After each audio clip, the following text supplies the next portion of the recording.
I do worry that sustainability and sustainable development is becoming jargon. And there are lots of words that become jargon. I also worry that it is presented as a kind of an overly complex scientific issue that will end up with need a complex scientific answer. And actually, an awful lot of it is common sense. So you've asked me two questions. The one is about that, and I think I would love to think that the Commission can play a role in democratising the conversation. I don't think this is something that is just should be left to professors however great they are.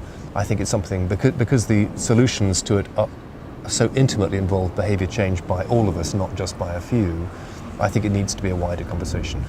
As for the gap between political rhetoric and reality, that is a given in the sense that, UK politicians are by no means unique in talking a good talk and then finding it much harder to put things into David practice. Cameron's, had many headlines by making good speeches on including sustainability and of economy. course. Sustainability is, you almost have to put it on every ingredient like on a cereal pack. Sustainable this, sustainable that. One of the real problems for not just politicians but people making decisions is precisely that. They are often operating within short-term timetables where short-term expediency tends to win over long-term requirements. On nuclear, do you think it has a role to play in helping us reduce our CO2 emissions? Nuclear power. If you look at energy sources purely through CO2, if you kind of compare them purely on CO2 things, it's definitely one of the lower CO2 emitters. I mean, it isn't zero by any means because there's a whole process around it. But that was less the issue, I think. The issue was much more to do with, in an unpredictable climate, in an unpredictable world, the thought of leaving as a legacy waste and management issues that don't just last 5, 10, 15, 20 years, but last decades and hundreds of years. I think there's a question about what legacy one's passing on to future generations, and I think the jury is definitely out as to whether that constitutes a responsible piece of sustainable investment. And as I say, the Commission came out against that. It was an I wasn't part of the process, but it was an extremely keenly debated internal conversation, and the result was a majority decision rather than a unanimous one, I'm told, of the Commission. If they sort out the waste problem, do you think it has a role to play? That's a big if. I live in a village not very far, on top of a hill actually, but not very far from Dungeness power station, and we defend Dungeness 24 hours a day with bulldozers against erosion from the sea. And I don't know what your Ecologist magazine's version of sea level rise predictions is, but the Tyndall Centre has suggested that governments should be prepared to adapt to 10 metres of sea level rise now. I say now, over the length of the period of warming. So is it a cool thing to have a nuclear power station sitting at sea level with the thought of 10 metres of seawater? Maybe not that power station, but I meant nuclear power in general. Nuclear power sits by the sea. You try putting a nuclear power station. It doesn't have to be that close to it, though. It doesn't have to be that close to it, but an awful lot of it does, if you look. And that's where we'll put our new ones, in the UK.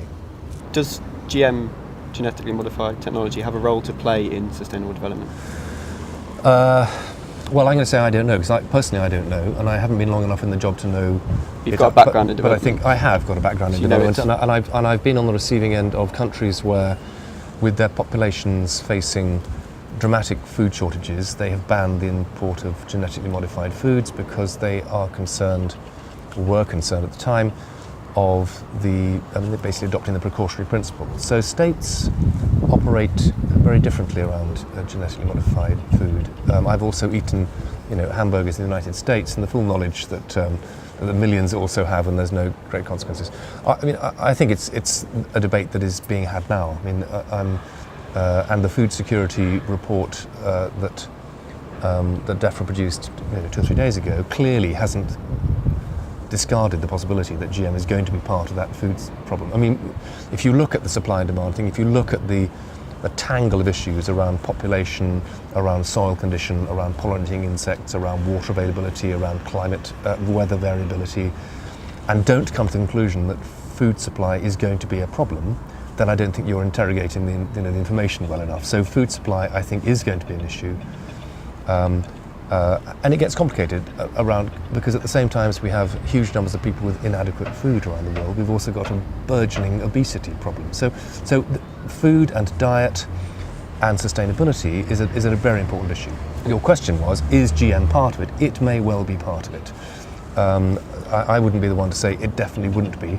I'm not going to be the one who said it's absolutely critical and vital. But I think the world is looking at a supply and demand challenge across a whole range of issues. Food is one of them. And I think governments are going to have to make very careful decisions about how they respond to that. And food security is also not just about, I have to say, can the planet grow enough food? Where is it going to be grown? If you look at the practical consequences of and predictions around where climate change is likely to have the greatest impacts on agricultural production, the greatest impacts are on those parts of the world that currently export the most food.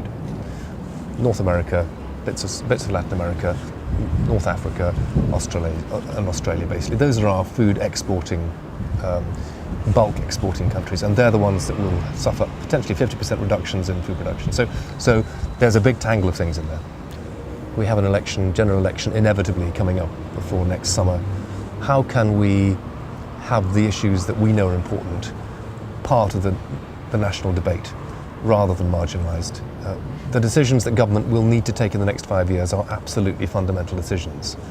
And I think all of us want those to be the best informed and the best decisions possible.